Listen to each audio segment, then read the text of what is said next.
Light exploded through the curved glass corridor of Horizon Station. Captain James Morgan ran with a determination he hadn't felt since his days as a combat medic in the Gulf War. Beside him, Queen Alara's translucent body pulsed with colors that shouldn't have been possible, waves of crimson and gold that turned her crystalline form into something like a living sunset. Red alerts blared through the station's speakers. On every monitor, they passed the same horrifying image, the once brilliant bioluminescent oceans of Azuria turning black, dying by the minute. "Stop!" the commanding voice echoed through the corridor. Senator Zurith stood before them, his crystalline body emitting only the steady, controlled blue glow that all Luminara were supposed to maintain. 6 guards flanked him, their bodies equally disciplined in their luminescence. "You are no longer our queen," Zorith's voice cut through the alarm sirens. "The human has corrupted you." James felt Alara's body temperature rise beside him, her light intensifying until he had to shield his eyes. "I am not corrupted," she said, her voice like wind through crystal. "I am evolving, and I will save our people." The light from her body grew blindingly bright. 3 months earlier, the ocean sample glowed faintly in the specimen tank, its bioluminescence dimming with each passing hour. James Morgan leaned closer, his weathered hands steady despite their slight tremor. A souvenir from Desert Storm, along with the scar that ran from his left temple to his jawline. "Come on, little one," he whispered to the dying organism. "I've seen worse cases make it." Around him, Horizon Station's hydrolab hummed with activity as younger scientists hurried between their stations, most deliberately avoiding his section of the lab. At 64, James was at least 20 years older than any other human on the station.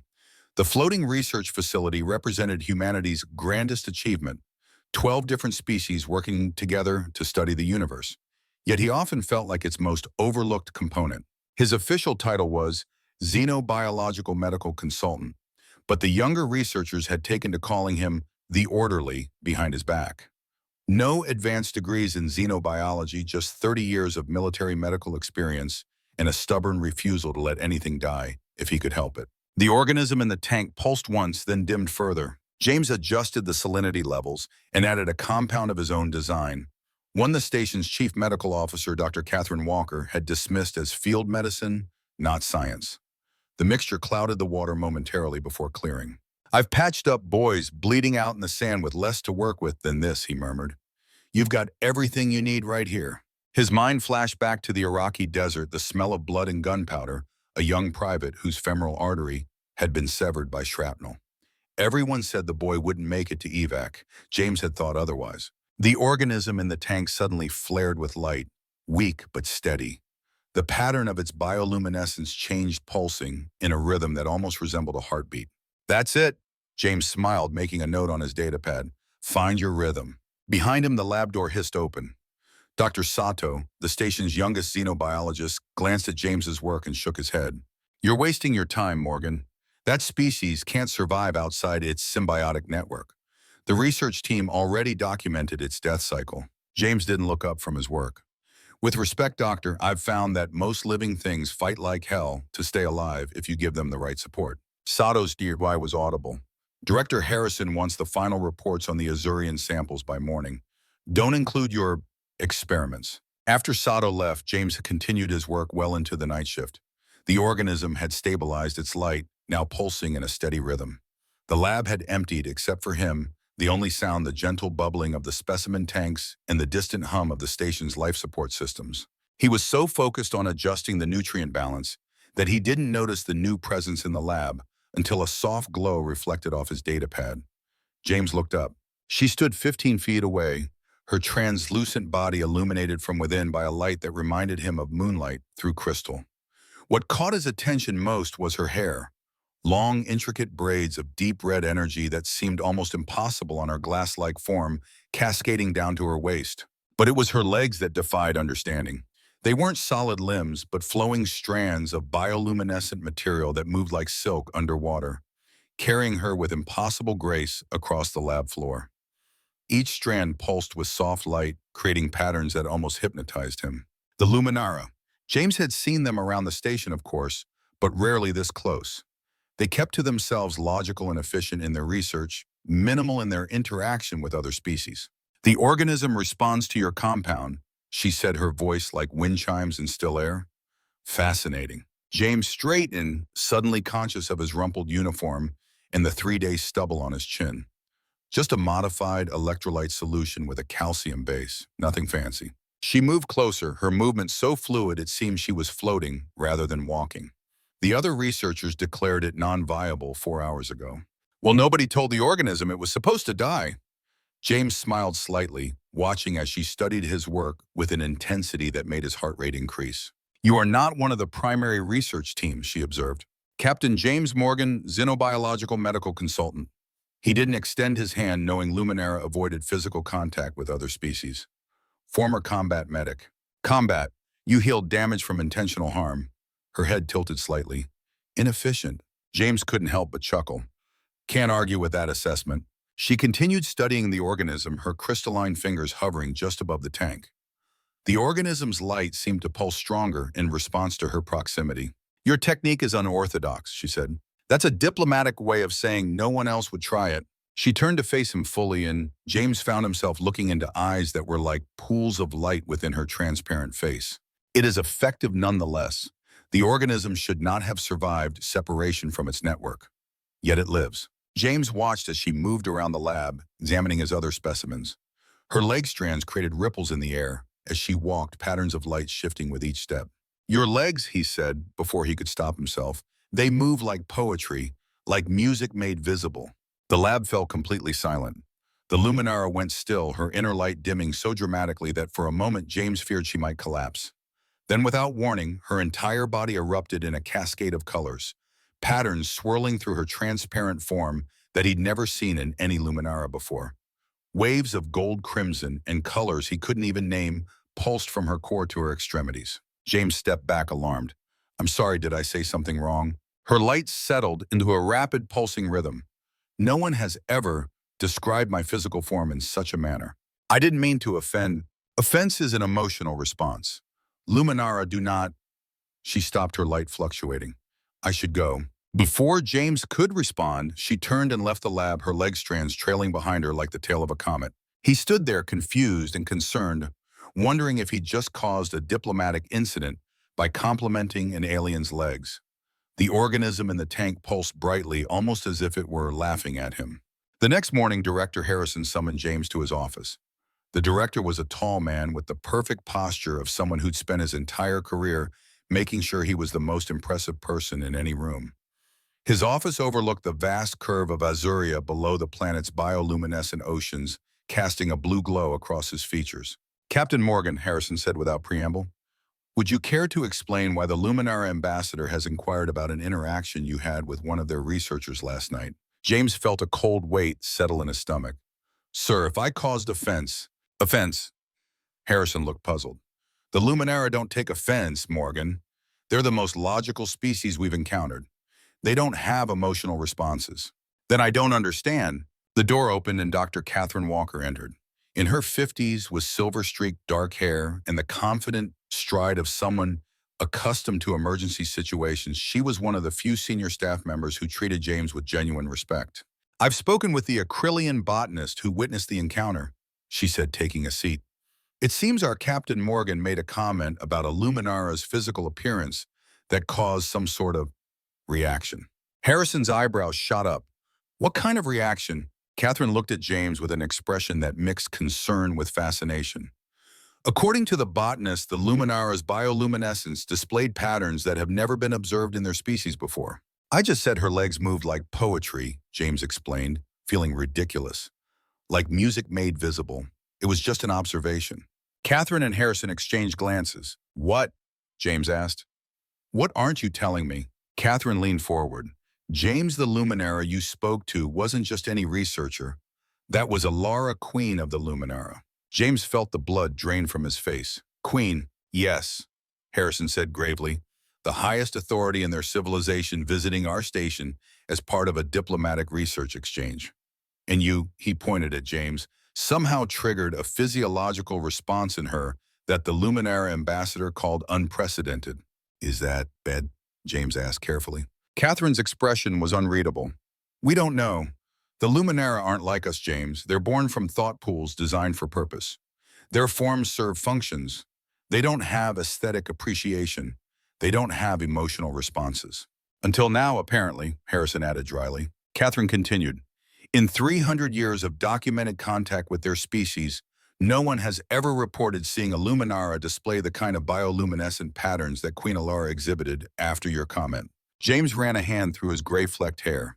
So I've potentially caused a diplomatic incident by complimenting an alien queen's legs. Or, Catherine said thoughtfully, you've made a scientific breakthrough in interspecies communication.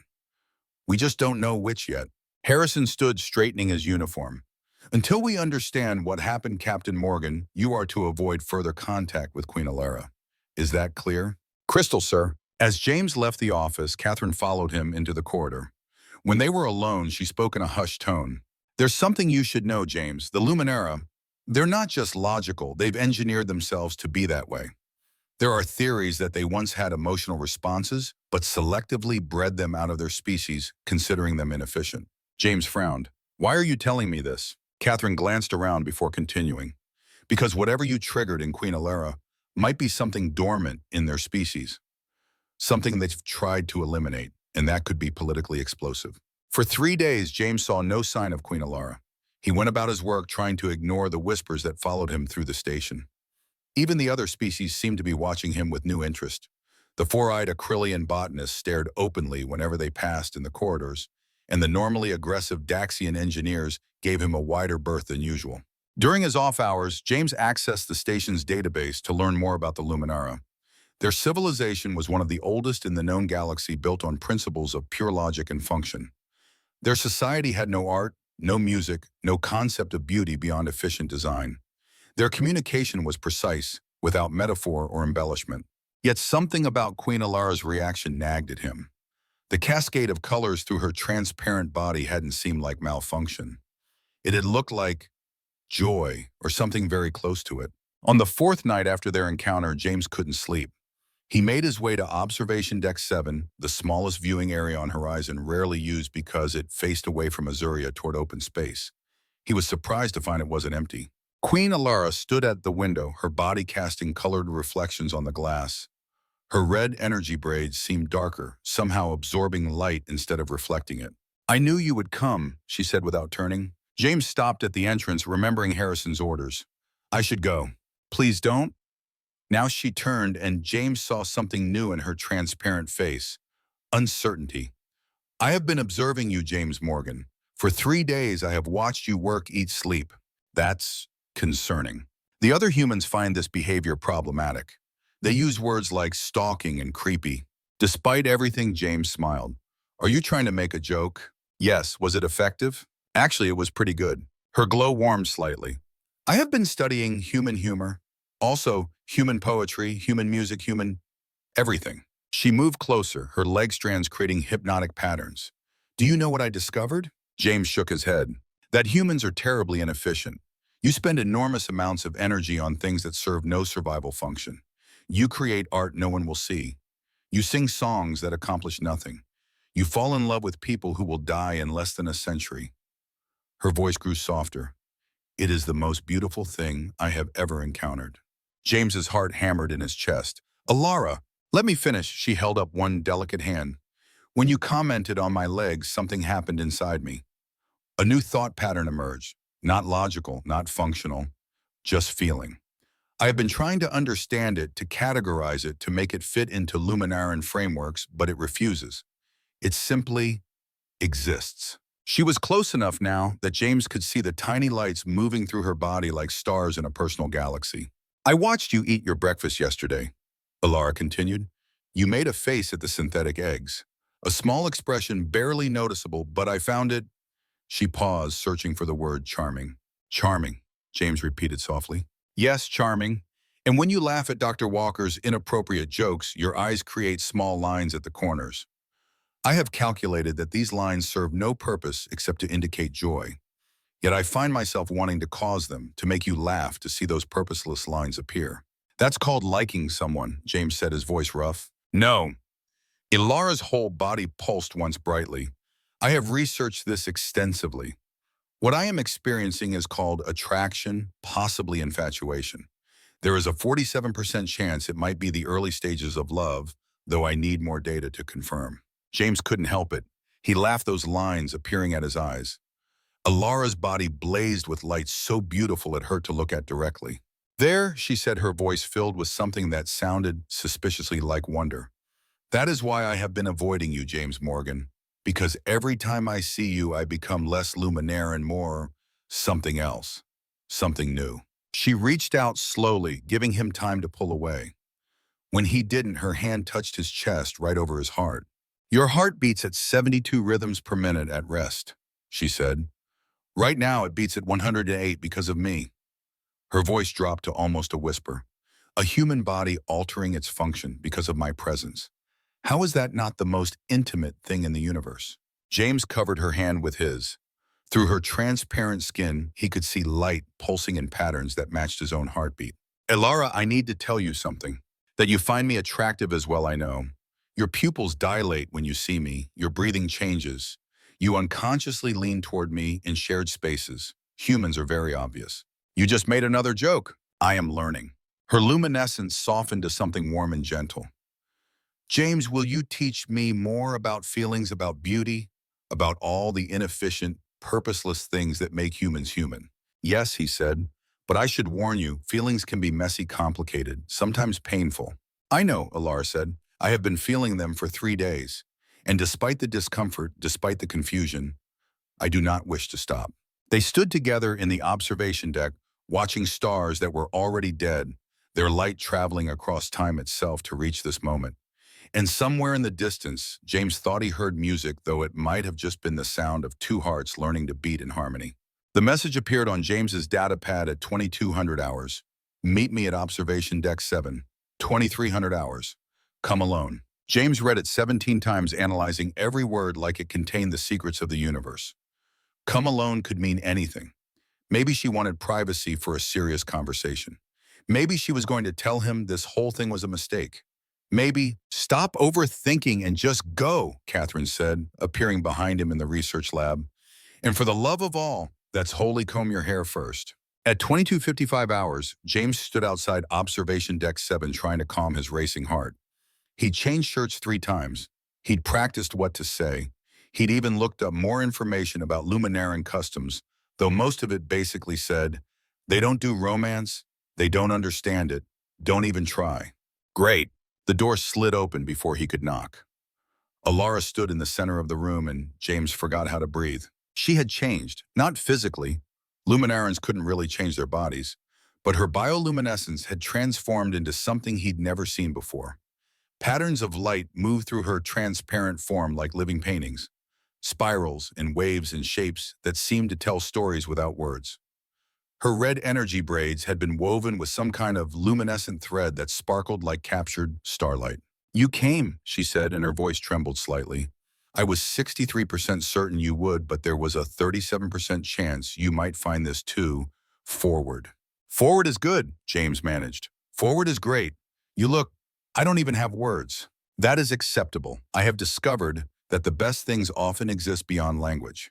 She gestured to the window where Azuria now dominated the view, its oceans glowing with their own bioluminescent life. "I have been practicing something," she said. "It may not work. Luminaran bodies are not designed for what I am attempting." "What are you attempting?" Instead of answering, Alara closed her eyes, or at least the light in her eye spaces dimmed.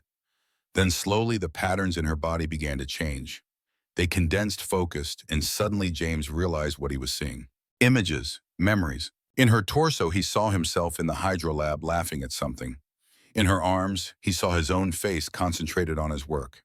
And in the area near her heart, if Luminarans had hearts, he saw that moment 3 days ago when he'd called her beautiful, rendered in light and color and feeling. "This is how I see you," Alara whispered. "Not with data, not with logic, with something else. Something you taught me." James stepped closer. "That's incredible. It is inefficient. It serves no purpose. It makes me vulnerable." Her eyes opened, glowing brighter. "I love it." They stood inches apart now. James could feel the warmth of her light on his skin. "I have been researching human courtship rituals," Alara said. "They are confusing. Some cultures exchange gifts, others perform dances. Some engage in elaborate verbal negotiations. Humans cannot even agree among themselves what romance should look like." "That's because romance is different for everyone," James said. It's not about following rules. It's about two people figuring out what works for them. Then I would like to figure out what works for us. She lifted one hand slowly. May I touch you? Luminarians do not typically engage in physical contact except for practical purposes, but I find myself wanting to touch you for entirely impractical reasons. Yes, James said, his voice rough. Her hand, delicate and transparent and glowing, touched his cheek. Her fingers were warm, almost vibrating with light. James reached up and covered her hand with his own, marveling at the way he could see their skin touching from both sides through her transparency. Your face is very different from mine, Alara observed. Solid opaque. No one can see inside you. How do humans know what each other are feeling? We learn to read the signs, the way someone looks at you, the way they lean in when you talk, the way they show up when you ask them to meet you late at night. I am not good at subtlety yet, Alara admitted. So I will simply tell you I think about you constantly. When I process data, you are there. When I observe phenomena, I wonder what you would think of them. When I attempt to sleep, which Luminarians only do occasionally, I dream of showing you things, teaching you things, learning things together. That's called falling for someone, James said softly. Then I am falling. Her other hand rose to his chest again, seeking his heartbeat. Is it supposed to feel like losing control? Yes. Is it supposed to feel frightening and wonderful simultaneously? Absolutely. Then I am doing it correctly. She smiled, or at least her light formed patterns that conveyed joy. James, I want to understand more about how humans express affection, about how they show someone they care. I have read about kissing, but the descriptions are very technical and do not capture why humans find it meaningful. James's heart thundered so loud he was sure she could hear it. Would you like me to show you? He asked. Yes, she breathed. But I must warn you, Luminarian bodies respond to strong emotions with light.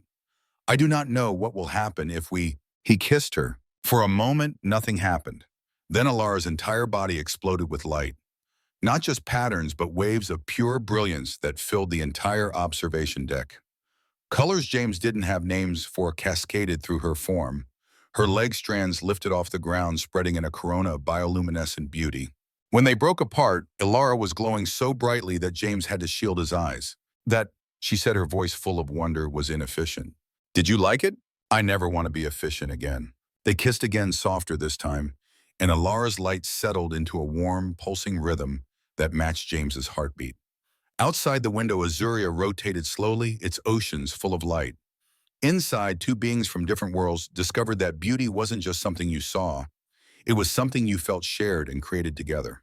James, Alara whispered against his lips, I think I understand now what you meant about my legs. You were not commenting on their function. You were seeing the life within them, the movement, the existence, the being.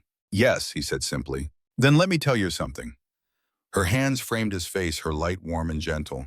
Your eyes are beautiful, not because they see, but because of the way they look at me like I am something worth seeing. They stayed in the observation deck until the station's night cycle ended, learning the language of each other's bodies, teaching and being taught, falling into something neither species had quite experienced before. And somewhere in the ship's database, a Luminaran cultural record was quietly updated, first recorded case of emotional expression in Luminaran species due to human contact. Status ongoing study recommended. Status beautiful. The problem started in the commissary 3 weeks later. James was eating breakfast, actual eggs today, not synthetic, when he noticed the 3 Luminarans at the corner table. They were watching him with that unsettling stillness their species maintained when conducting serious observation. Their body lights were dim-controlled, perfectly regulated. Everything Alara's wasn't anymore. Catherine slid into the seat across from him. Don't look now, but you've got admirers. And by admirers, you mean the Luminaran equivalent of concerned parents. They've been following me for 2 days, James muttered. Yesterday, one of them asked to observe my daily patterns. I'm pretty sure I'm being investigated. Can you blame them? You corrupted one of their own. Catherine grinned. You taught a logical being to feel. You're like the serpent in the garden, except instead of an apple, you offered compliments and kissing. That's not helpful. It's a little helpful. The truth was, James had noticed the change in atmosphere. The Luminarans aboard Horizon, there were 7 of them, had become noticeably colder toward him. They didn't speak to him unless necessary.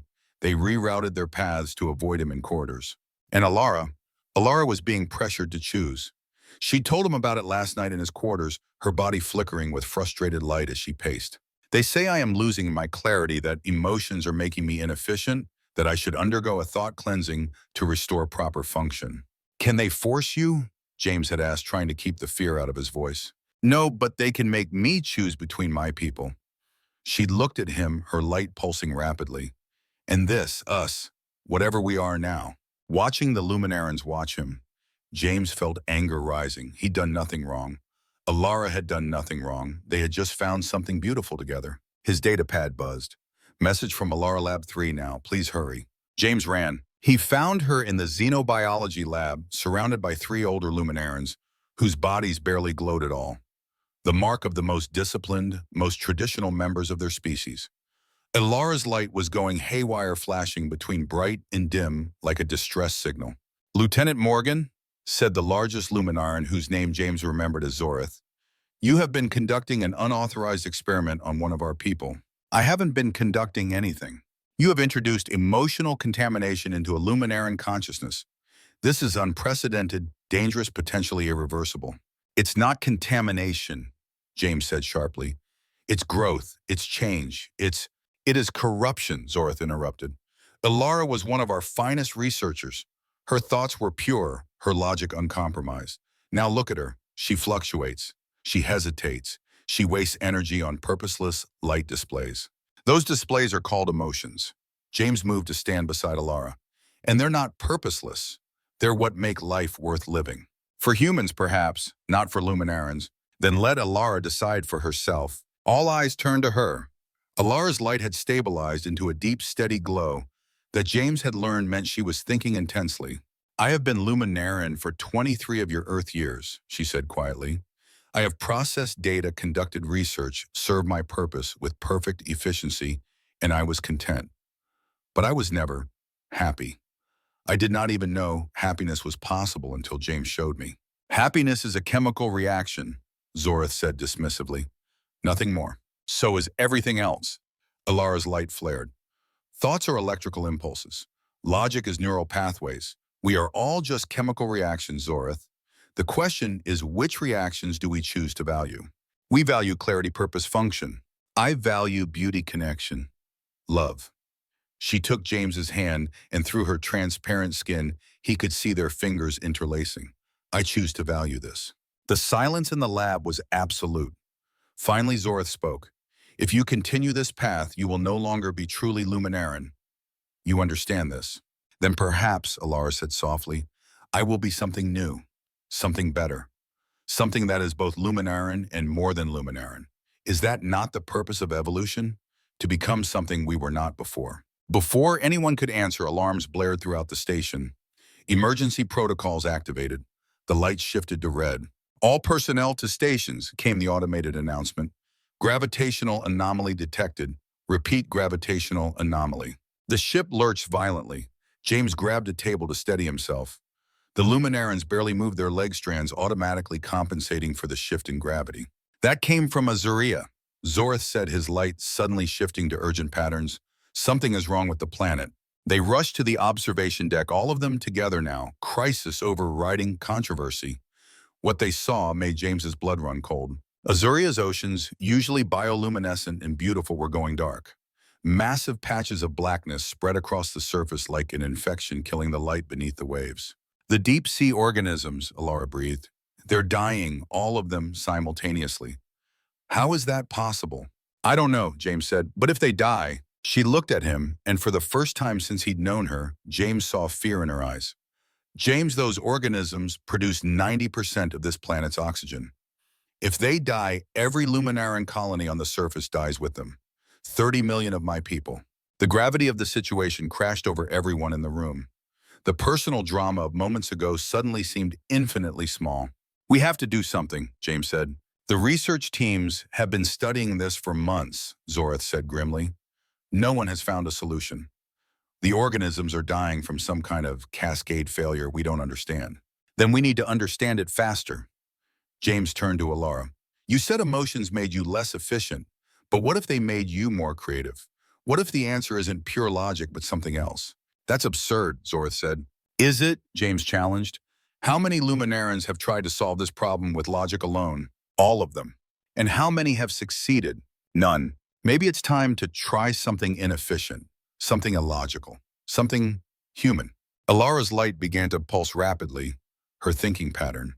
Then suddenly she gasped. The organisms die when they stop communicating, she said rapidly. They're colony-based networked through bioluminescent signals. If the network breaks down, they can't coordinate their oxygen production. They literally forget how to survive. We know this, Zorith said impatiently, but we've been trying to fix the network with technical solutions, amplifier signal boosters, logic-based communication protocols. Ilara's whole body was glowing now. What if that's wrong? What if they don't need stronger signals? What if they need different signals? I don't understand, James said. Ilara turned to him, her eyes blazing with light. James, when you compliment me, your words aren't logical. They don't convey useful data, but they make me feel connected to you, bonded, alive. What if that's what the organisms need? Not better communication, but emotional communication. Organisms don't have emotions, Zorith said flatly. Luminarans aren't supposed to either, Ilara shot back. But here I am feeling thriving, more alive than I've ever been. What if we've been denying these organisms and ourselves the very thing that makes life sustainable? She grabbed James's hand and pulled him toward the door. I need to test something. James, I need you to teach me everything you know about emotional communication. Every human trick for making someone feel connected, valued, loved. We're going to try teaching the organisms to feel. That's insane, Zorith called after them. Good, Ilara shouted back. Sanity hasn't been working. As they ran through the quarters together, James realized that the Luminaran elders weren't following to stop them. They were following to help. Because sometimes when logic fails, you need someone crazy enough to try emotion instead. And sometimes the most illogical thing, love between two impossible people, becomes the answer to everything. 72 hours. That's how long they had before the cascade failure became irreversible. The observation lab had been transformed into something between a research center and a creative studio. Ilara stood at the center coordinating teams of Luminaran and human scientists who were working together with a common purpose, not just to study, but to save. James watched her direct the controlled chaos with a mixture of logic and intuition that shouldn't have been possible. Her body glowed in patterns he'd never seen before, somehow conveying both data and emotion simultaneously. She'd become something new. Not fully Luminaran, not human, but a bridge between both. The theory is sound, Catherine said, reviewing their work. If the organism's bioluminescent network is breaking down because they've lost emotional coherence, essentially they've forgotten why they should work together, then reintroducing emotional signaling might restore function. But teaching organisms to feel, James shook his head. That's not science, that's philosophy. Maybe poetry. Maybe that's exactly what we need, Ilara said, joining them. They'd spent 3 days studying human emotional communication and translating it into bioluminescent patterns. Laughter became rapid light pulses. Affection became warm, steady glows. Joy became cascading waves of brightness. And love became a rhythm, a heartbeat made visible. Ilara had taken all of it and created something entirely new, an emotional communication protocol that could theoretically be transmitted into Azuria's oceans, teaching the dying organisms to reconnect through feeling instead of mere function. Are we ready, Mom? Zorith asked. The senator had become their unlikely ally, his traditional Luminaran logic forced to admit that conventional methods had failed. If emotion was the answer, then emotion they would try. No, Ilara said honestly, but we're out of time. The transmission array had been modified to broadcast their emotional protocol directly into the ocean depths. It was an absurd plan, sending love letters to microscopic organisms hoping they would understand. The massive view screen displayed the spreading darkness across Azuria's oceans. Another 5% had gone dark in the last hour alone. At this rate, the planet's oxygen production would fall below sustainable levels within 2 days. A tremor ran through the station. The gravitational anomalies were increasing as more organisms died. The planet's delicate ecological balance was unraveling. James felt the weight of 30 million lives pressing down on him. We need to boost the signal, Ilara said, studying the readouts. Our transmission won't reach deep enough to affect the primary colonies. We've already maxed out the station's power allocation, one of the engineers reported. Any more and we risk overloading the core. James saw the frustration in Alara's eyes, or rather in the rapid pulsing of light around her eye structures. He'd learned to read her emotions through her luminescence, a language few humans had ever bothered to decode. "There has to be a way," she said, her voice steady despite the anxiety radiating through her light patterns. The door to the observation lab hissed open. Director Harrison entered, followed by a delegation of luminarians James had never seen before. Their crystalline bodies glowed with the controlled blue light of the traditionalists, but with an intensity that marked them as authorities. "The Luminaran High Council has arrived," Harrison announced, his voice tight. James felt Alara stiffen beside him. Her light dimmed momentarily, fear he recognized. "Counselor Mavis," she acknowledged, her voice formal, in a way James had never heard before. The tallest of the new luminarians moved forward, his crystalline form towering over both James and Alara. His leg strands barely moved when he walked, controlled to the point of seeming solid. "Queen Alara," Mavis said, his voice like ice over glass. "We received Senator Zorith's report of the situation and of your condition." James felt his jaw tighten. Condition, as if her newfound emotions were a disease. "I am functional counselor," Alara replied. "That remains to be determined." Mavis's gaze shifted to James, clinical and cold. "This is the human responsible." Before James could answer, Alara moved slightly in front of him, a protective gesture that didn't go unnoticed by the council. "Captain Morgan has helped me discover aspects of Luminaran potential that have been dormant for generations," she said. "This discovery may be the key to saving our people on Azuria." Mavis studied the workstations, the modified transmission array, the simulation models running on various screens. "You propose to communicate with the organisms using emotional signaling." "Yes," Alara said firmly. "Absurd. Emotional responses were bred out of our species 10,000 years ago because they were inefficient and dangerous. You propose to reintroduce them to our biological foundation." "The organisms are dying," James interjected. "Your conventional methods haven't worked." Mavis turned his cold gaze to James. "Humans, always so quick to embrace chaos when order fails them." "Sometimes chaos is exactly what's needed," Catherine said, stepping forward. "The organisms have evolved alongside your people for millennia. What if they've always needed the emotional component that your species abandoned? What if the network is failing precisely because it lacks what you call inefficient?" Mavis's light flickered briefly, the Luminaran equivalent of a scowl. "Dr. Walker, I have reviewed your research history. You have been studying Luminaran emotional capacity for 17 years, often without proper authorization." James glanced at Catherine in surprise. 17 years, she'd never mentioned the depth of her research. Catherine didn't flinch. "Because I recognized the potential that was being wasted. Your species chose a path of pure logic, but biology doesn't work that way. Even the most efficient systems need redundancy, need chaos, need feeling. This is precisely the kind of corrupting influence we feared when establishing contact with humans," another counselor said. "Corruption or evolution?" Alara challenged. "Look at what's happening, Counselor Mavis. Our homeworld is dying while we debate philosophy." James watched the confrontation with growing tension. Every minute lost in argument meant more darkness spreading across Azuria's oceans. "I have reviewed Senator Zorith's data," Mavis said finally. "It is concerning that our traditional methods have failed. However, your proposal threatens more than just these organisms.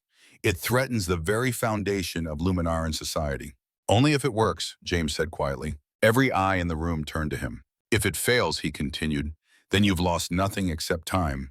If it works, then yes, you might have to reconsider some of your assumptions about emotions and efficiency. But 30 million of your people will be alive while you do that reconsidering." Silence fell over the lab. James could see the various light patterns of the Luminarans shifting as they communicated in their own silent language. Finally, Mavis spoke. "You have 12 hours to demonstrate results. After that, we implement the Council's contingency plan." "What contingency plan?" Alara demanded. "Evacuation of essential personnel only. The rest," Mavis's light dimmed, "the rest will be statistical casualties." The council members departed, leaving a chill in the air despite the lab's regulated temperature. "Essential personnel," James repeated bitterly, "meaning council members, high-ranking officials, and those with valuable genetic traits.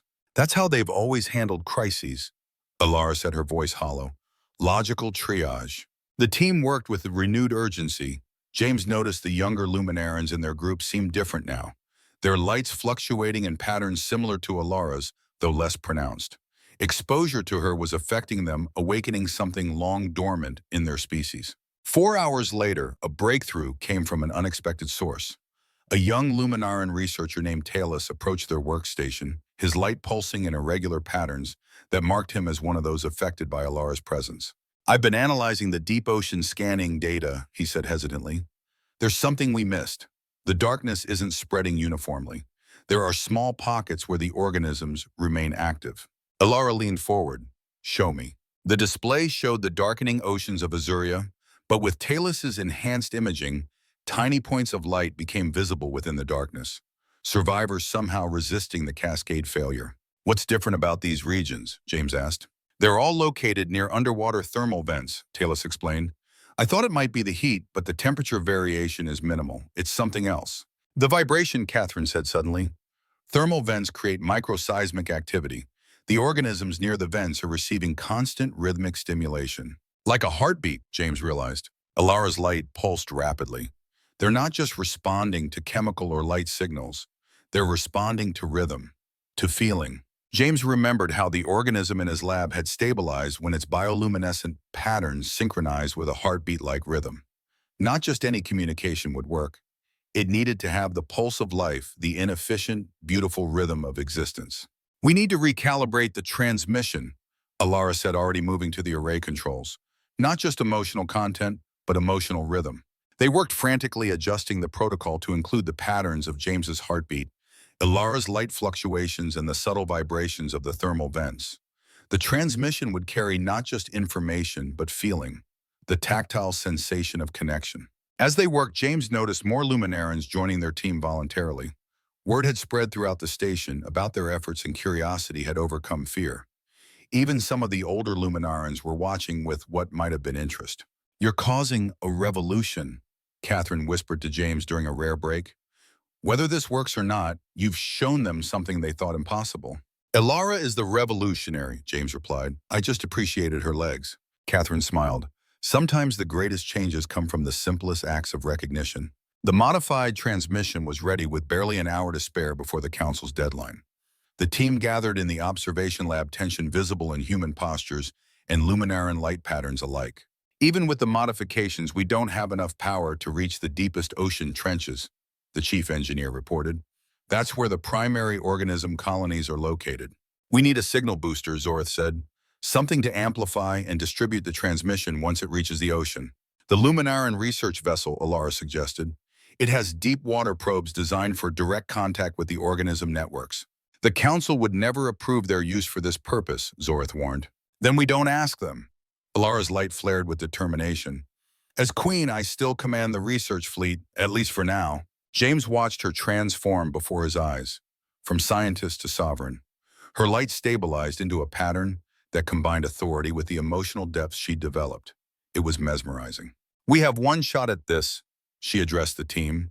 "The probes will disperse throughout the deep trenches, broadcasting our protocol directly to the primary colonies. If this works, we should see results within hours." "And if it doesn't," someone asked, "then the council implements their evacuation plan, and millions die." Her voice was steady, but James could see the fear in her light patterns. The transmission sequence was prepared. The research vessel deployed its probes into Azuria's darkening oceans. All they could do now was wait and watch. "Captain Morgan," a voice called from behind him. James turned to find Counselor Mavis standing at the entrance to the lab. The Luminaran's light was perfectly controlled, betraying nothing of his thoughts. "Walk with me," Mavis said. It wasn't a request. James glanced at Alara, who nodded slightly. He followed Mavis into the corridor. They walked in silence for a moment, the counselor's leg strands making almost no sound against the floor. "You served in a war on your planet," Mavis said finally. "Yes, the Gulf War. I was a combat medic." "You have seen death, then, on a scale most humans never experience." James remembered the desert, the blood, the screams. "Yes, but nothing like what may happen on Azuria. 30 million lives. Can you comprehend that, Captain Morgan?" "No one can comprehend numbers that large," James admitted. "That's why I focus on saving one life at a time." They reached a viewport. Azuria loomed below, beautiful despite the spreading darkness. 10,000 years ago, Luminarans were like humans," Mavis said, surprising James with his candor. "Emotional, unpredictable, violent. We nearly destroyed ourselves in wars fueled by passion and irrationality. Our species made a choice to evolve beyond emotion, to embrace pure logic and function. And has it made you happy? James asked. Mavis's light flickered briefly. Happiness is irrelevant to survival. Is it? Then why are your people dying now? Maybe survival requires more than just function. Maybe it requires something to survive for. Mavis studied James with those luminous alien eyes. You love her, don't you, our queen? The question caught James off guard. Yes. A human and a Luminaran, impossible. And yet here we are. Indeed. Mavis turned back to the viewport. You should know, Captain, that regardless of the outcome today, the Council will not allow this evolution to continue. Queen Alara will be required to undergo cleansing, or she will be removed from her position. James felt cold anger rising in his chest. You'd force her to give up who she's becoming, to go back to being something less than she could be. We would restore her to what she was meant to be. And who decided what she was meant to be? You, some ancestors 10,000 years ago. James stepped closer to the Luminaran. Life evolves, counselor. That's what makes it life. Try to stop it, and you get exactly what's happening down there. Death. Mavis's light remained steady, controlled. The council's decision is final. Then your council may find themselves leading a revolution rather than preventing one, James warned. Look around you. The younger Luminarans are already changing. They've seen what Alara has become. You can't put that light back in the bottle. Before Mavis could respond, the station's communication system activated. Captain Morgan to Observation Lab immediately. Repeat, Captain Morgan to Observation Lab. James recognized Catherine's voice. Urgent but not panicked.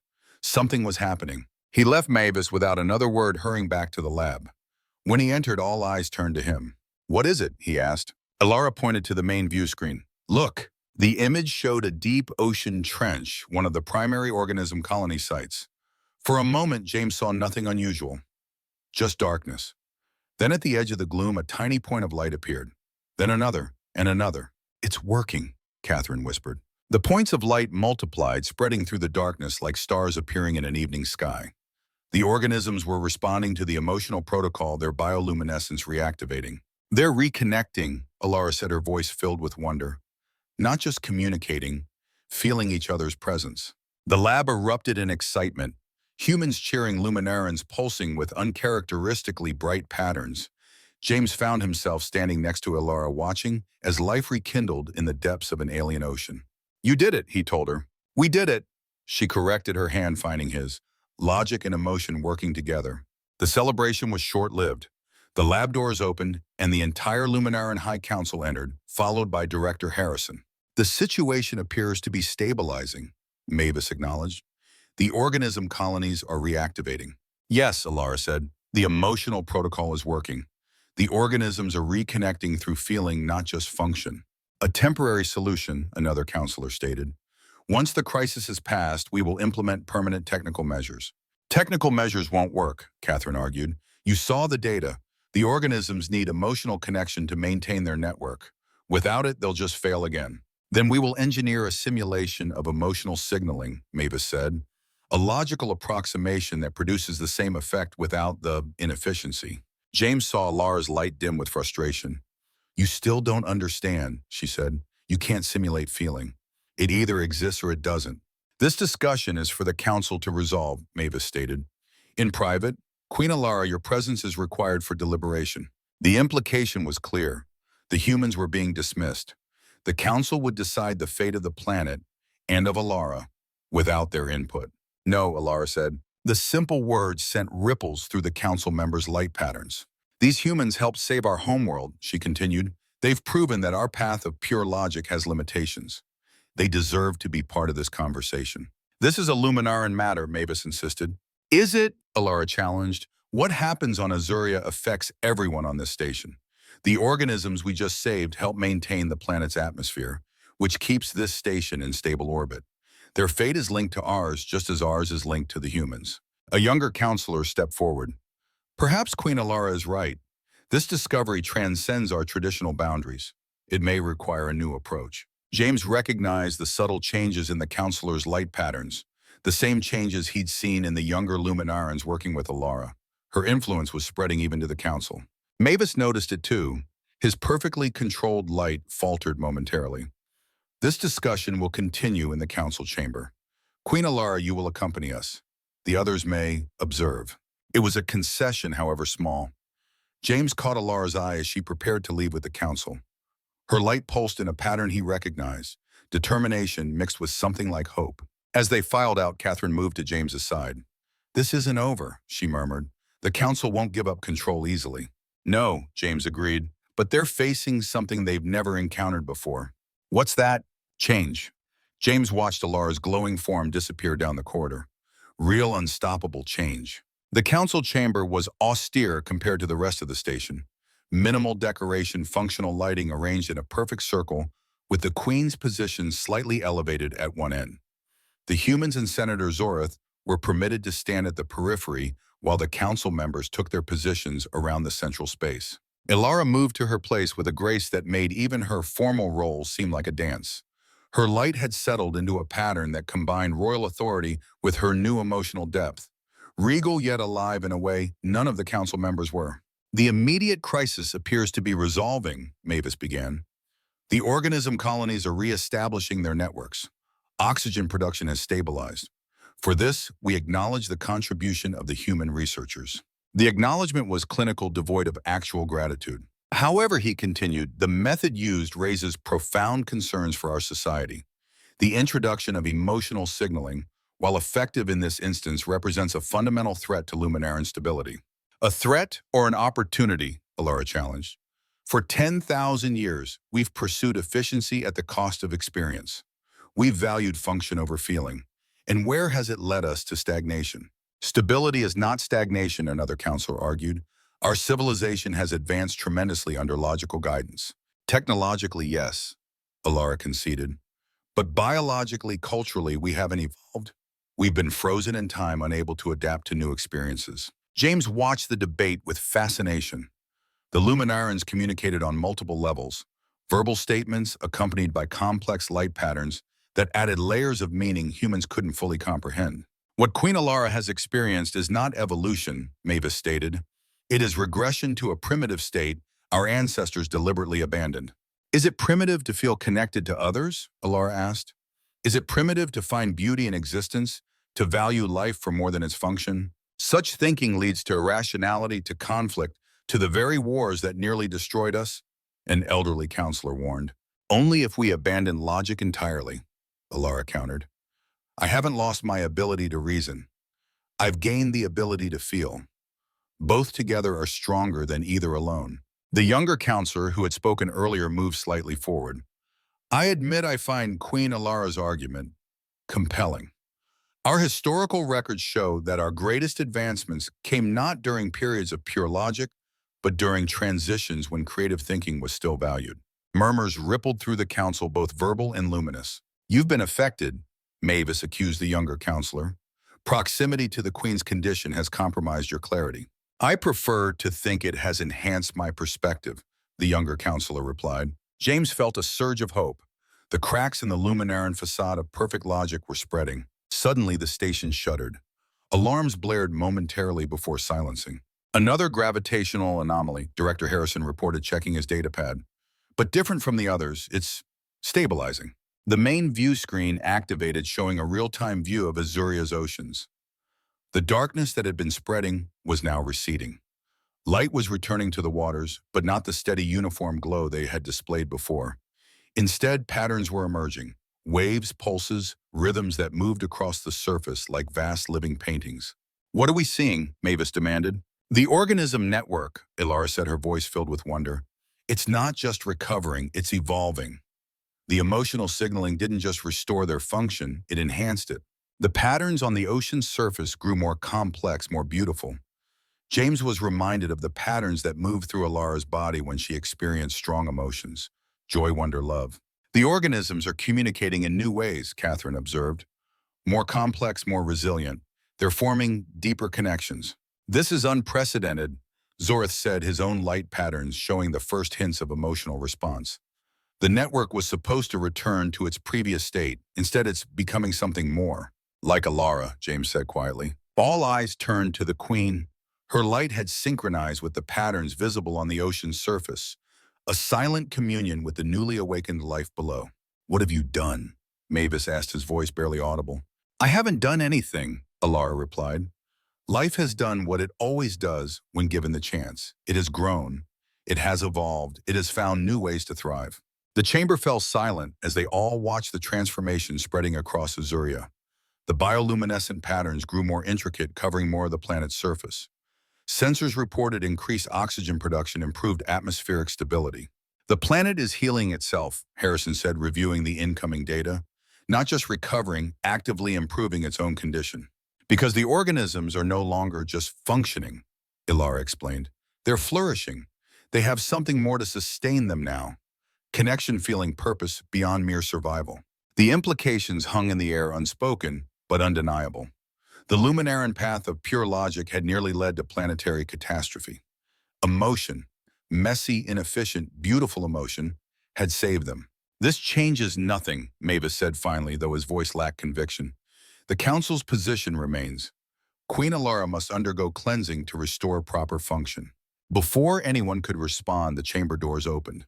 A group of Luminarans entered, younger ones, scientists and researchers who had worked alongside Alara during the crisis. Their lights pulsed with unmistakable emotion. "We request to address the Council," their leader said. "This session is closed," Mavis stated. "As is customary, any group representing more than 10% of a station's Luminaran population may petition the Council during crisis deliberations," the young Luminaran recited. "We constitute 30% of Horizon's Luminaran contingent." Mavis couldn't refute the ancient protocol. "Speak then." The young Luminaran stepped forward. "We have all experienced changes similar to Queen Alara's, though less pronounced. We have begun to feel, to appreciate beauty, to form connections beyond mere function, and we have found ourselves not weakened, but strengthened by the experience." "Mass contamination," an older counselor muttered. "Evolution," the young Luminaran countered. "Natural, inevitable evolution. Perhaps what happened to Queen Alara was meant to happen. Not a corruption, but a rediscovery of something our species abandoned too quickly." Another of the young Luminarans joined the first. "We've reviewed the historical archives. The decision to eliminate emotion from our species was not unanimous. There were dissenters who warned that we might lose something essential to our development. What if they were right?" Mavis's light flickered with what might have been agitation. "These are dangerous ideas." "Ideas are only dangerous when they threaten power," Alara said, rising from her position. "Not when they offer growth." The chamber erupted in light and sound. Arguments, counter-arguments, patterns of agreement and dissent flashing through Luminaran forms. James watched it all, recognizing the moment for what it was, a tipping point in an ancient civilization's history. Alara moved through the chaos to stand beside him. "I never intended this," she said softly. "No one does," James replied. "Change just happens, whether we're ready for it or not. Like falling in love with an alien." Exactly like that. Her hand found his, their fingers intertwining. Through her transparent skin, he could see their pulse points aligned, beating in rhythm. "The Council is losing control," she observed, watching the increasingly animated debate. "They've never faced open questioning before." "What happens now?" James asked. Alara's light pulsed with determination. "Now we build something new. Something that honors what we were, but embraces what we can become." Outside the viewport, Azuria continued its transformation, its oceans alive with patterns of light that had never existed before. The visual language of a world awakening to feeling for the first time in millennia. And in that moment, James understood that what had begun with a simple compliment about an alien queen's legs had become something more profound, a revolution of light and feeling that might just change the fate of two species forever. 3 weeks passed. The corridors of Horizon Station hummed with an energy that went beyond its mechanical systems. Change moved through the station like light through Alara's crystalline form, impossible to contain, transforming everything it touched. In Lab 7, James carefully monitored the latest samples from Azuria. The organisms continued their remarkable evolution, developing communication patterns of increasing complexity. Their bioluminescence now displayed structures that reminded him of neural networks of communities of civilizations in miniature. "They're creating art," Ilara said, entering the lab. Her light moved in gentle waves, a sign of contentment James had come to recognize. "Art," he looked up from the microscope. "Look at the latest deep scan imagery." She activated the main display. The ocean floor of Azuria filled the screen. Where once there had been merely functional colonies of bioluminescent organisms, now there were vast patterns, spirals, concentric circles, intricate geometries that served no survival purpose, beauty for its own sake. They're mimicking the emotional patterns we sent them, James said, amazed, but creating their own variations. Not just mimicking, they're exploring. Alara's light brightened with excitement. They've discovered what my ancestors abandoned. That feeling itself is worth expressing. James studied the patterns with wonder. In just 3 weeks, these simple colonial organisms had developed forms of expression that had taken human civilization thousands of years to discover. The implications were staggering. The council is still in emergency session. Alara continued, her light dimming slightly. They've been deliberating continuously since the crisis. 3 weeks of logical debate. James raised an eyebrow. That seems inefficient. Alara's light pulsed in the pattern he recognized as laughter. Quite inefficient. They've reached an impasse. The traditionalists insist this is a dangerous aberration that must be contained. The progressives argue it's the natural next step in our evolution. And what does the Queen think? She moved closer, her leg strands creating their hypnotic patterns. The Queen thinks her people have been incomplete for 10,000 years, and that it took a human with kind eyes and a soldier's heart to help her see it. James felt the now familiar warmth that came whenever she was near. Over the past weeks, they developed a relationship unlike any in human or Luminaran history, bridging not just different species, but fundamentally different ways of experiencing reality. The younger Luminarans have formed a new faction, Alara said. They call themselves the Illuminated. They've embraced emotional expression as a complement to logic, not its replacement. How many? Nearly 40% of our population on Horizon and growing. The movement has spread to the research vessels and now to Azuria itself. Her light pulsed with something like pride. They're creating music, James. Luminaran music after 10 millennia of silence. The lab door opened. Catherine entered, followed by Talus, the young Luminaran researcher, who had helped identify the rhythm patterns in the organisms. I thought I'd find you two together, Catherine said, smiling. The council has requested your presence, both of you. They've reached a decision. Alara's light flickered with apprehension. They claim to have, Talus said. His own light patterns had evolved over the weeks, showing subtle emotional variations that would have been unthinkable for a Luminaran before Alara's transformation. But the situation is complex. When isn't it? James muttered, saving his work on the organisms. The council chamber had changed. Where before it had been austere, now the walls displayed projections of Azuria's oceans, the ever-changing patterns of light created by the evolving organisms. James wasn't sure if this was meant as a reminder of their success or a warning of the changes they'd unleashed. The council members sat in their perfect circle, Mavis, at what James had come to think of as the logical pole of the group, with the younger, more progressive counselors arranged toward the opposite side. The divide was visible, not just in their positions, but in their light patterns. The traditionalists maintaining steady, controlled luminescence, the progressives allowing subtle variations that betrayed their emerging emotional capacity. Captain Morgan, Queen Alara. Mavis acknowledged them with the minimum courtesy required. The council has deliberated on the events of recent weeks and their implications for Luminaran society. James felt Alara's light pulse with tension beside him. He resisted the urge to take her hand in front of the council. After careful consideration of all factors, Mavis continued, we have reached a compromise position. Compromise. Alara's surprise was evident in both her voice and her light.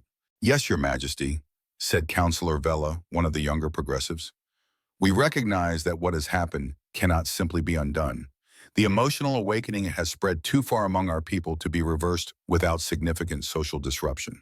Therefore, Mavis continued, his light perfectly controlled. Despite what must have been frustration, the council proposes the establishment of a new colony, a separate environment where those Luminarans who wish to explore this evolution may do so without contaminating the broader population. James felt anger rising in his chest. Segregation, that's your solution. Containment, Mavis corrected. A controlled environment for a potentially destabilizing social experiment. Our existence is not an experiment, Counselor. Alara said, her voice firm, but not hostile. We are the natural progression of our species, reconnecting with aspects of ourselves that were prematurely abandoned. That remains to be determined, Mavis countered. What is undeniable is that you and those like you have deviated significantly from established Luminaran norms. The council has been generous in offering this compromise rather than mandating corrective procedures. James understood the threat beneath the words. The traditionalists would have preferred to force Alara and her followers to undergo cleansing, the erasure of their emotional capacity. And where would this colony be established? Ilara asked. The southern continent of Azuria, Vela answered. An appropriate symmetry, as it was your connection with the organisms there that triggered this change. James glanced at Alara. Her light patterns were complex, shifting through what he had learned to recognize as thoughtfulness, concern, hope, and determination. "And my position as queen," she asked finally. "You would remain queen of the Luminaran people," Mavis said, "but would be required to appoint a logical proxy to represent traditional interests in council deliberations while you adjust to your new state." Translation, they would strip her of actual power while allowing her to keep the title. James felt his jaw clench. "I see," Alara said. Her light stabilized into a pattern of calm resolve that James had come to admire.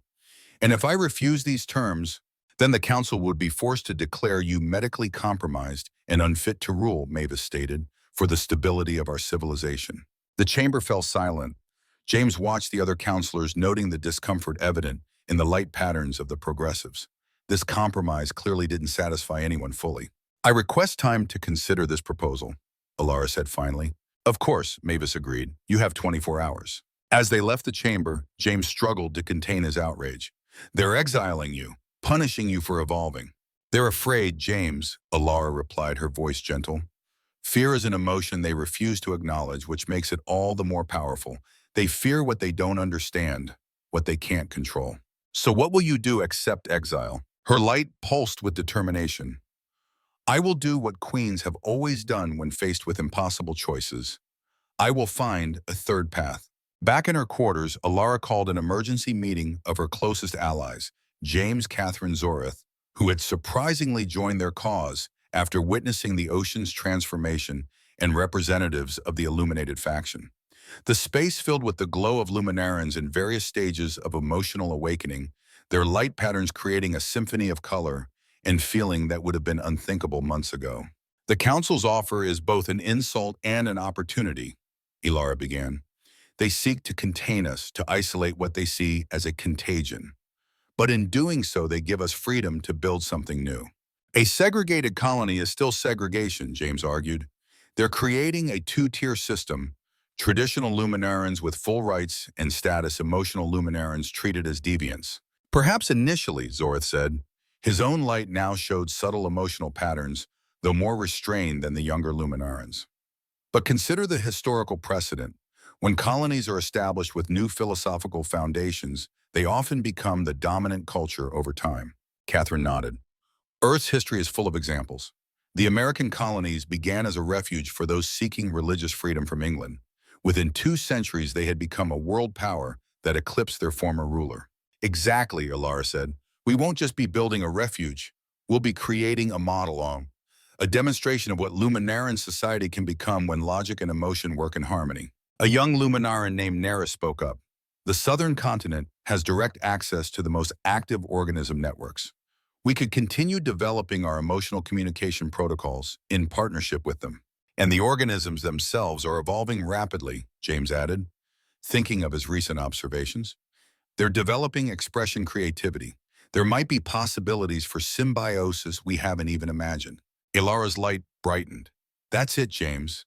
Not just a colony, a partnership. A new kind of civilization built on the integration of different forms of consciousness." The energy in the room shifted, hope replacing the initial outrage at the council's terms. "What about your position as queen?" Catherine asked gently. Ilara's light dimmed slightly. "I will have to accept the proxy arrangement, at least initially. It gives us time to establish ourselves without direct interference." "They're trying to diminish your authority," James said. "Authority comes in many forms," Alara replied. "The council can limit my official power, but they cannot control my influence. As the first Luminaran to embrace emotion in 10,000 years, I have become something of a symbol." Her light pulsed with wry humor.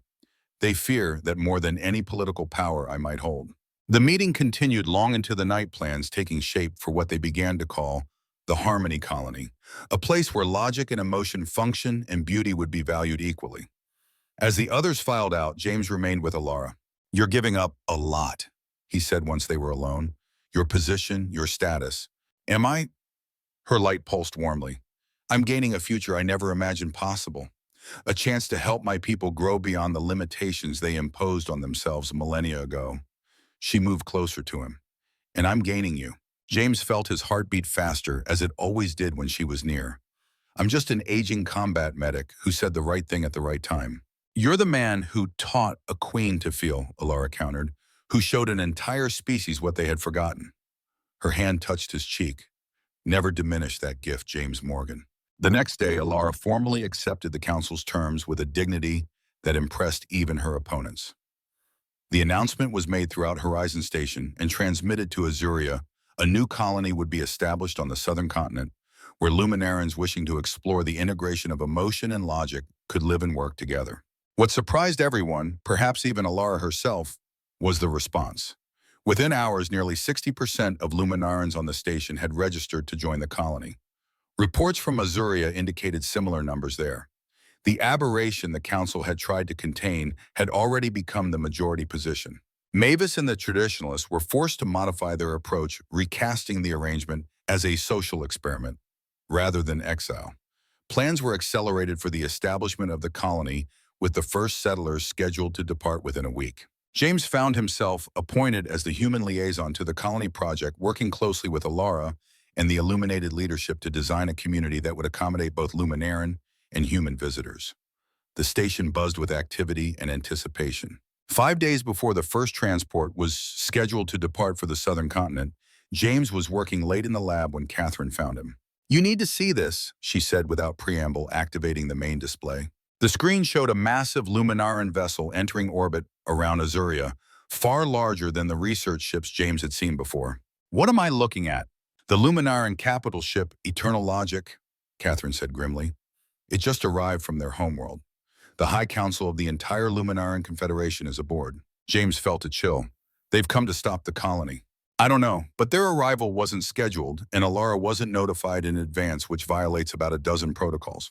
The lab door opened, and Talus rushed in, his light pulsing with agitation. They've ordered Queen Alara to board the capital ship immediately.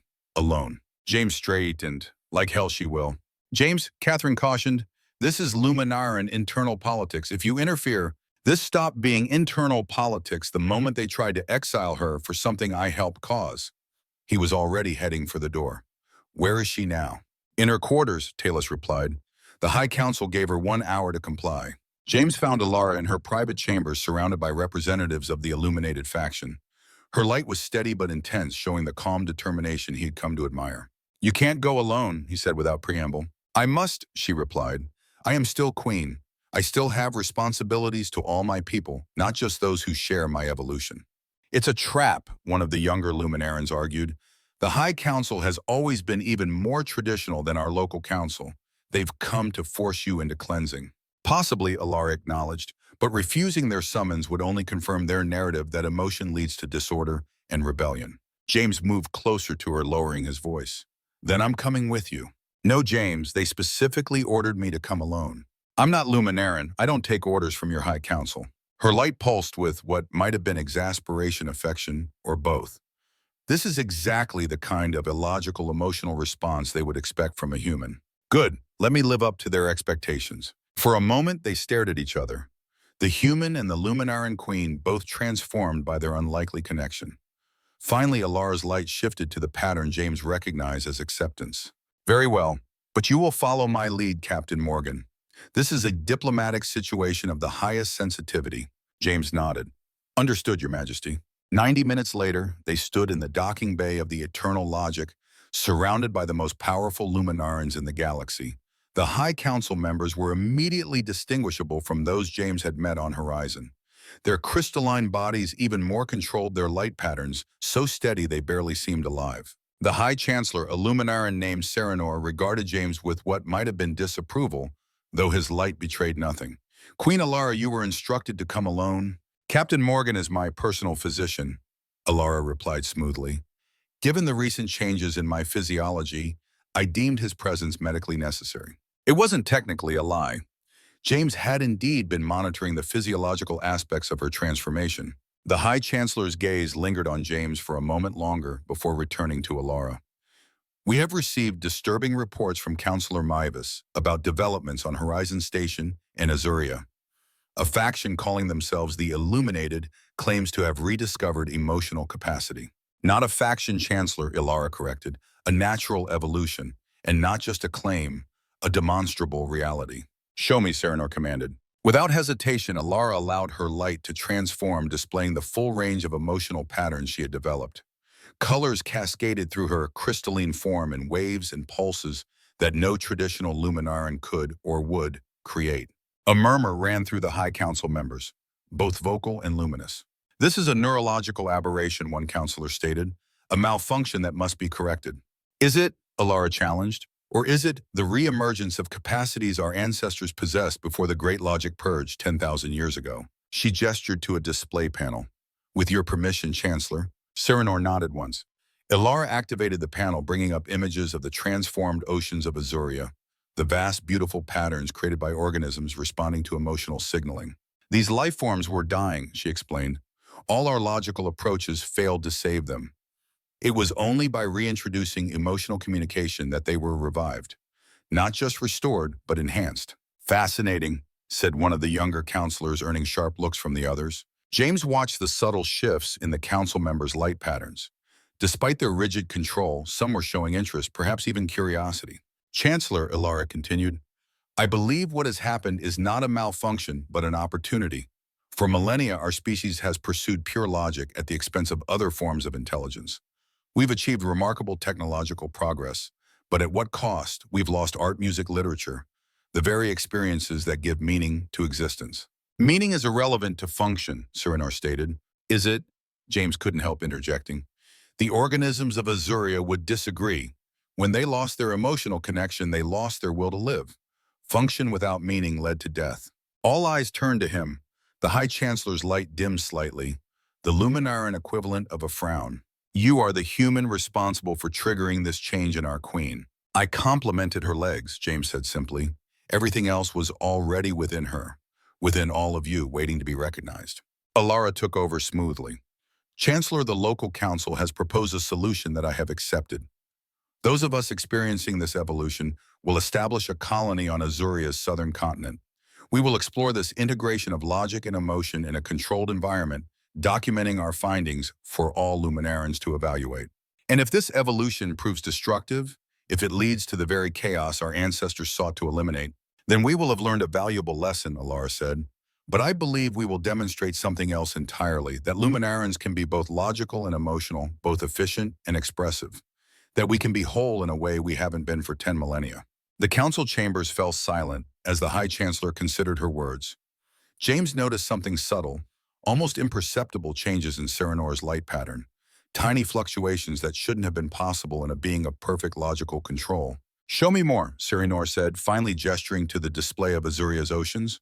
Explain how these organisms communicate through emotion. For the next 2 hours, Alara presented their findings.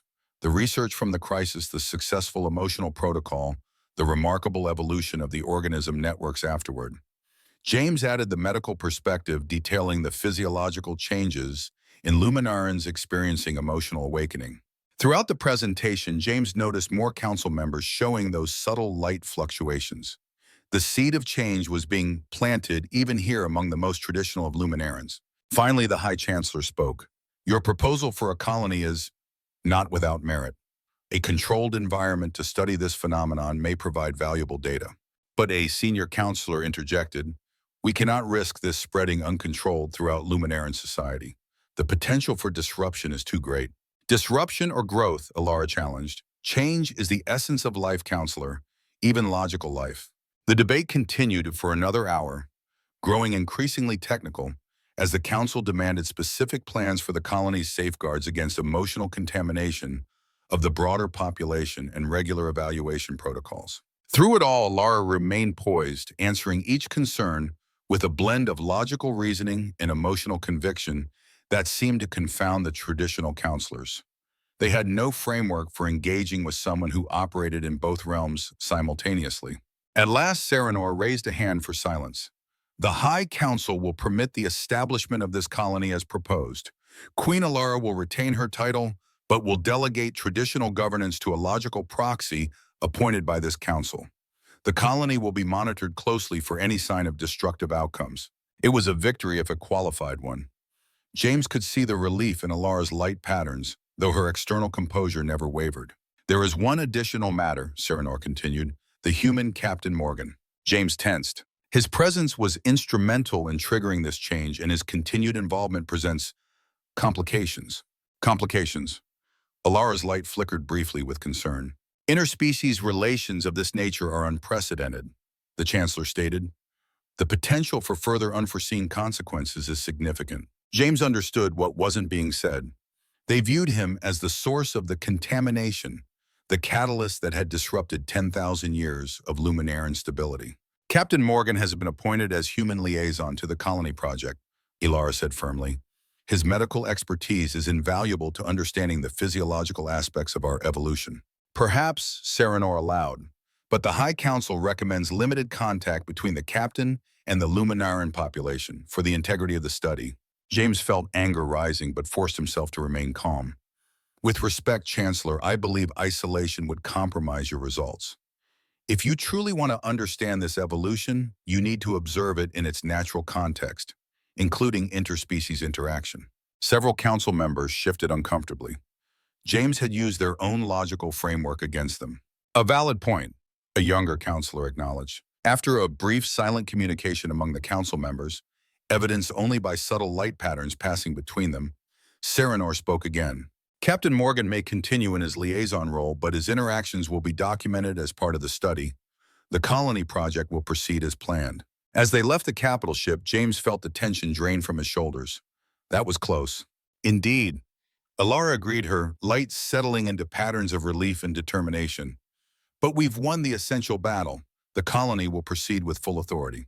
They're still treating it as an experiment, not a legitimate social movement.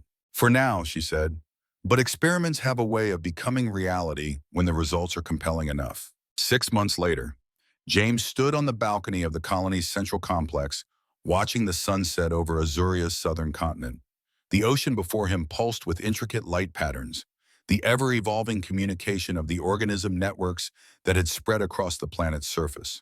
The colony had grown faster than anyone had predicted.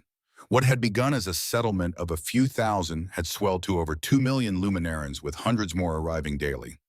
The experiment had become a movement, then a society, then a cultural renaissance. Beautiful, isn't it? Alara joined him at the railing, her light resonating with the patterns in the ocean below. Beyond words, James agreed, taking her hand. In the 6 months since the colony's founding, he had watched her transformation continue. No longer just Queen Alara of the Luminarans, she had become something more. A leader who governed with both wisdom and compassion, logic and feeling. The High Council is sending another evaluation team next week, she said. They seem perpetually surprised that we haven't descended into emotional chaos. James smiled. What will they find this time? Progress they cannot ignore. Our medical research has produced treatments for conditions traditional Luminaran science deemed untreatable. Our artists have created works that are being studied throughout the Confederation. And the organism networks continue to evolve in ways that challenge everything we thought we knew about consciousness. From the colony below came the sound of music. Not human music, but something uniquely Luminaran. Crystalline tones that resonated with light patterns, creating an experience that engaged multiple senses simultaneously. They're playing the new symphony, Alara noted, her light pulsing with pleasure. Harmony of the Spheres. Composed by Talus, right? James had watched the young researcher transform from a traditional scientist into one of the colony's most innovative artists. Yes, he calls it a tribute to the first emotional awakening. Her light shifted to a pattern James recognized as affectionate amusement. Apparently, it tells the story of a human who complimented an alien queen's legs. James laughed. History reduced to a single moment. Sometimes the most profound changes begin with the simplest recognitions. She turned to face him fully, her light patterns shifting to those deeper, more intimate wavelengths she reserved for him alone. You saw beauty where others saw only function, James. You recognized the being behind the form. I just said what I saw, he replied, reaching up to touch the side of her crystalline face. Everything else was already within you, waiting to emerge. Below them, the colony continued its evening activities. Luminarans moving through the streets in groups, their light patterns interacting in complex social communications that blended logic and emotion. Human visitors mingled among them, participating in this new society that bridged different forms of consciousness. The latest report from the Luminaran homeworld indicates increasing interest in our work here, Alara said. Even some of the traditionalists are beginning to acknowledge that emotional capacity may have evolutionary advantages. Revolution by demonstration, James observed. Show them a better way, and eventually they'll recognize it. It may take generations, she cautioned. I'm okay with that. Some changes are worth waiting for. As the last light of day faded, the bioluminescent organisms in the ocean intensified their displays, as if compensating for the setting sun. Their patterns had grown increasingly complex over the months, developing what the colony's scientists had begun to recognize as a form of artistic expression unique to their species. We're hosting the first interspecies art exhibition next month, Alara said, watching the ocean's display. Luminar and human and organism creations side by side. The High Council is sending an observer. Brave of them. Her light pulsed with humor. They're calling it a cultural research initiative. They still can't quite bring themselves to acknowledge that art has value beyond study. They will, James said with conviction. Eventually, beauty finds a way past even the strongest defenses. He would know. 6 months ago, he had been an aging combat medic, overlooked and undervalued, working out his remaining years in isolation. Now he stood beside a queen, helping to guide a social revolution that might ultimately transform an entire civilization. I've been offered a permanent position here, he said after a moment. Director of Interspecies Medical Research. I know, Ilara replied, her light pulsing warmly. I approve the appointment. Pulling rank, Your Majesty, using appropriate authority to secure necessary personnel. Her light shifted to patterns of affection and humor. With perhaps a small emotional bias, James smiled. I accepted. I know that too. As darkness fell completely, the lights of the colony created their own constellation on the surface of Azuria, a testament to what was possible when different forms of consciousness learned to recognize the value in each other. Alara's hand tightened around his, her light synchronizing with his heartbeat as it always did when they were close. We have created something remarkable here, James Morgan. We've only just begun, he replied. Above them, stars appeared in the night sky, distant worlds with their own possibilities. Before them stretched an ocean alive with light and expression, and between them flowed the most improbable connection in the galaxy, a bridge between species, between ways of being, between heart and mind. A connection that had started with 7 simple words, your legs, they move like poetry, and had become a revolution of light.